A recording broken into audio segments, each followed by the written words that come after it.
Assalamualaikum warahmatullahi wabarakatuh. Hari ini kita akan belajar tentang pencemaran lingkungan. Pada video kali ini kita akan membahas apa itu pencemaran lingkungan, macam-macam pencemaran lingkungan, penyebab dan dampak pencemaran lingkungan, juga cara menanggulangi pencemaran lingkungan. Apa itu pencemaran lingkungan? Pencemaran lingkungan merupakan berubahnya tatanan lingkungan oleh kegiatan manusia atau oleh proses alam sehingga kualitas lingkungan turun sampai ke tingkat tertentu. Macam-macam pencemaran lingkungan itu ada pencemaran air, pencemaran udara, dan pencemaran tanah. Pencemaran air. Apa itu pencemaran air?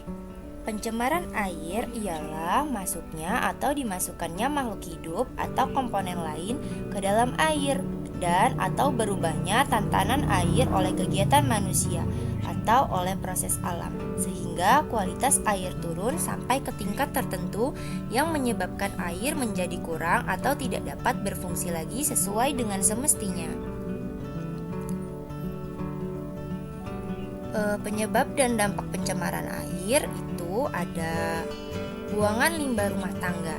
Buangan limbah rumah tangga, aktivitas rumah tangga menghasilkan limbah buangan yang masuk ke perairan. Limbah ini berasal dari senyawa-senyawa yang digunakan untuk kebutuhan konsumen, mandi, cuci kakus. Kebiasaan buruk seperti membuang kotoran ke sungai.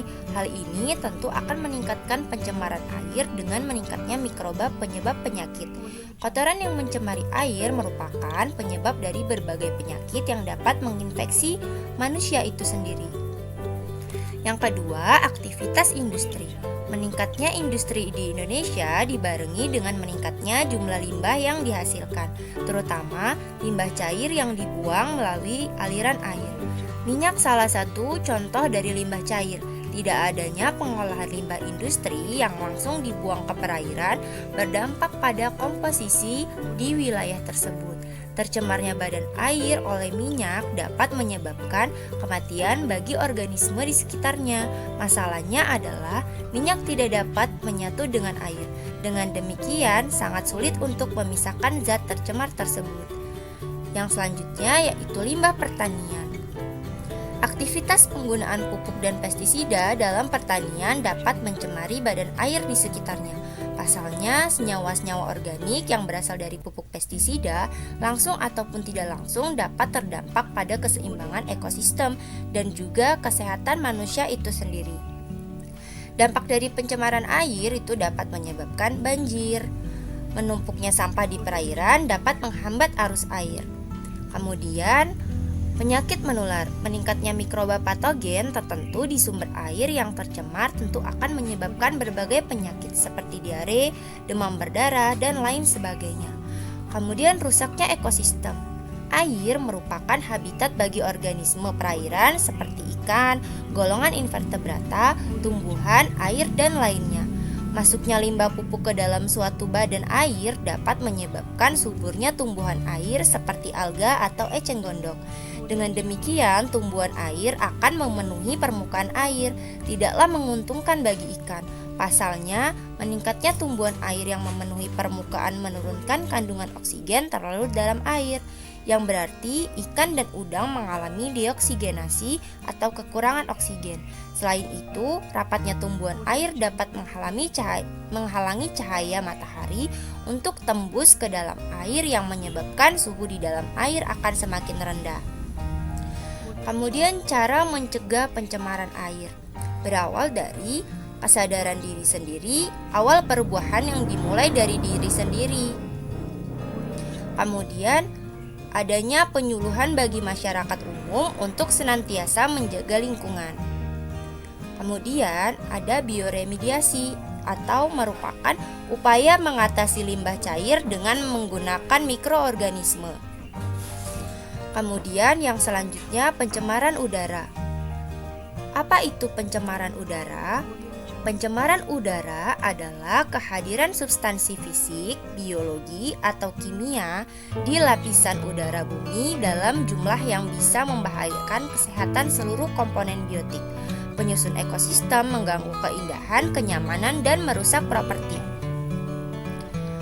Penyebab pencemaran udara itu yang pertama, asap cerobong pabrik yang membebaskan karbon dioksida dan karbon monoksida ke udara. Kemudian yang selanjutnya, asap vulkanik, hasil dari aktivitas gunung berapi.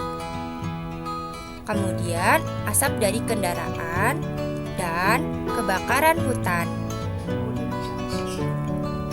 Kemudian dampak dari pencemaran udara yaitu menurunkan kualitas udara untuk pernafasan semua organisme. Asap kebakaran hutan menyebabkan gangguan iritasi dan infeksi saluran pernafasan, menyebabkan terjadinya keracunan akibat pengikatan karbon dioksida dari pencemaran udara. Kemudian yang selanjutnya menyebabkan kebocoran lapisan ozon. Cara mencegah pencemaran udara yang pertama itu membuat jalur hijau berupa penanaman pohon-pohon di sekitar di kota-kota besar. Kemudian yang kedua, melakukan pengawasan lebih ketat di kawasan hutan yang rawan dan mudah terbakar. Kemudian melarang warga membakar hutan saat melakukan lahan pertanian. Dan yang terakhir, tidak melakukan percobaan nuklir. Selanjutnya yaitu pencemaran tanah. Apa itu pencemaran tanah? Pencemaran tanah adalah suatu kondisi masuknya satu atau banyak benda kimia fisik atau biologis ke dalam tanah, di mana benda-benda tersebut bisa merusak struktur tanah dan membuat tanaman menjadi sulit untuk beradaptasi. Penyebab pencemaran tanah yang pertama, pembuangan benda-benda yang sulit terdekomposisi.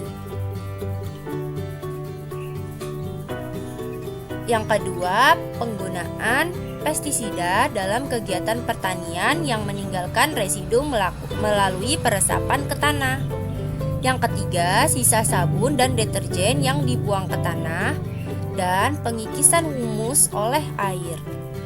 Yang terakhir, dampak pencemaran tanah. Dampak pencemaran tanah ini dapat menurunkan tingkat kesuburan tanah. Kemudian, matinya organisme pengurai tanah seperti cacing. Cara mencegah pencemaran tanah dapat diupayakan melalui penanganan daur ulang sampah plastik dan tidak melakukan hal-hal penyebab pencemaran tanah. Sekian materi belajar pada hari ini, sampai jumpa di materi selanjutnya. Mari menjaga lingkungan kita agar mengurangi pencemaran lingkungan.